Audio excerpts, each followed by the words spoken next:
Have you ever caught yourself thinking your spiritual path is yours alone? Have you ever tried to find peace in meditation, only to be annoyed by the distant laughter of children or the creaking of a floorboard?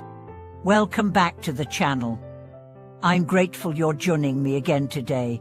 In this video, we'll explore a deeply transformative truth from the teachings of Qigong and the Mahayana tradition, that all sentient beings are not just our concern, they are us.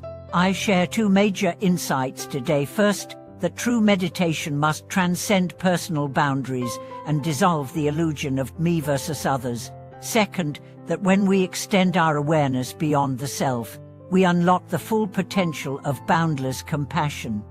Picture this: you're on your meditation cushion, finally settled into a rhythm of breath and stillness, but then, a child's cry from a neighboring home cuts through the silence. Your peace is broken. You become irritated. You tell yourself, "Why now?" But in that very moment, the universe may be trying to show you something more profound than stillness. It may be trying to dissolve the very boundary you're clinging to, the false division between your inner world and the lives around you.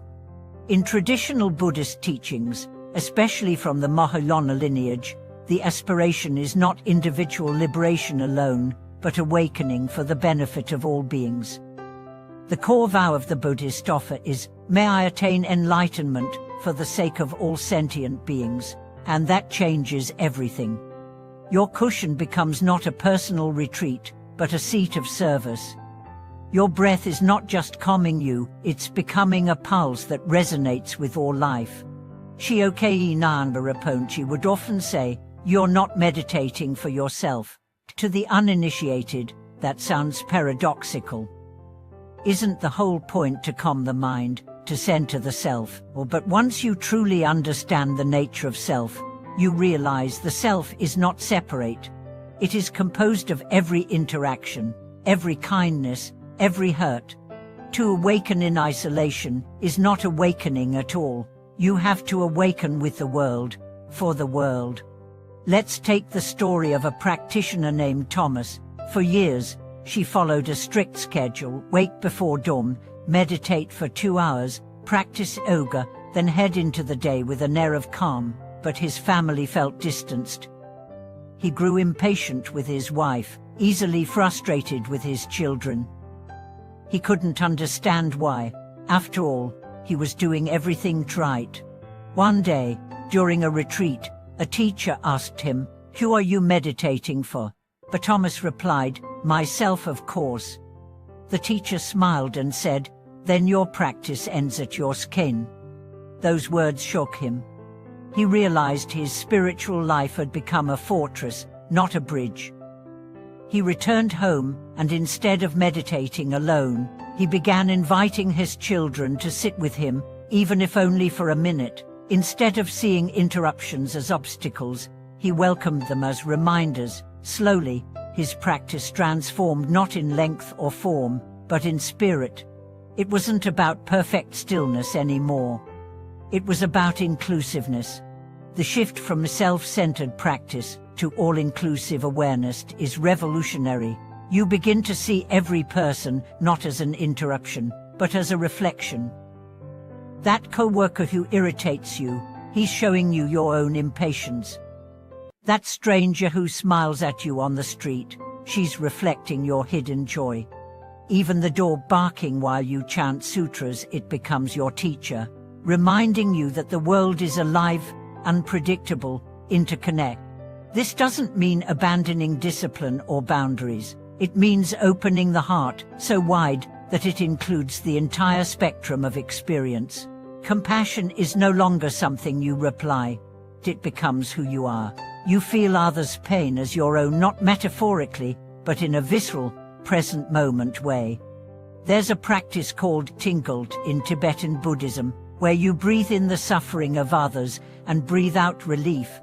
Many beginners recall, "You won't that make me more miserable?" But in truth, it expands your capacity to love.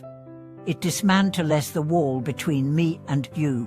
Over time, you realize that your joy is only real when it contributes to others' joy, and your pain diminishes when it is shared and held in collective healing.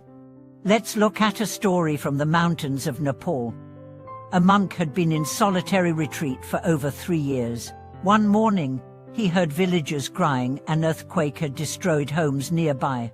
Without hesitation, he descended the mountain, helped carry supplies, tended the wounded.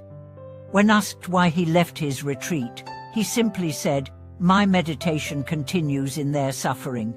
He hadn't broken his silence, he had deepened it. True silence is not the absence of sound, it's the presence of total openness. True stillness is not in the spine alone, it's in the refusal to resist what arises. When someone laughs, that laughter becomes your bell. When someone weeps, that weeping becomes your vow. In modern urban life, we often feel disconnected. Yet every train ride, every elevator lift, every sidewalk is filled with beings learning for the same thing: peace, love, understanding. Imagine if, every time you saw someone, you silently thought, "May you be free." That's not sentimentality, that's training your heart to remain open, even in chaos. Parents know this intuitively. You care for your child not because they earn it, but because they are part of you. What if you saw everyone that way? The grumpy barista, the homeless man on the corner, the competitor in your office. What if they were all your children, your brothers, your lost pieces? The great Indian master Shantideva once said, "All the joy the world contains has come through wishing happiness for others. All the suffering the world contains has come through wanting pleasure for oneself." When we drop the habit of "what's in it for me," the surprising thing happens: we feel more whole than ever before. In my own experience, the most profound meditations have not occurred in silence, but in connection.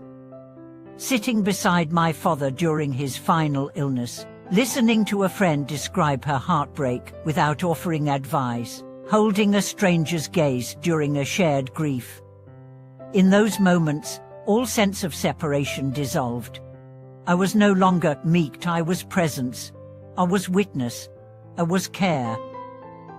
The question then becomes, how do we practice this in daily life? Not just on cushions or retreats, but in traffic jams and arguments and exhaustion. The answer lies in remembering.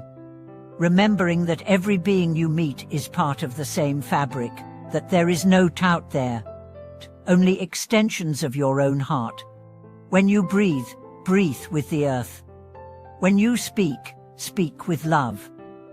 When you walk, let each step be a prayer not for escape, but for union. Make your life a gesture of connection. Let your eyes become windows of compassion. Let your hands become tools of kindness. Let your presence become sanctuary. The journey from I to Mwit is the most sacred of all pilgrimages. It doesn't require passports or plane tickets, only the courage to look into another's eyes and whisper in your soul, "We are one." Thank you for watching this video.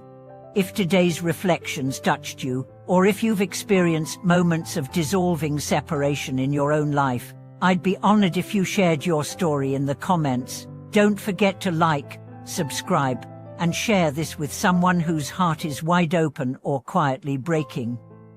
May we all remember together,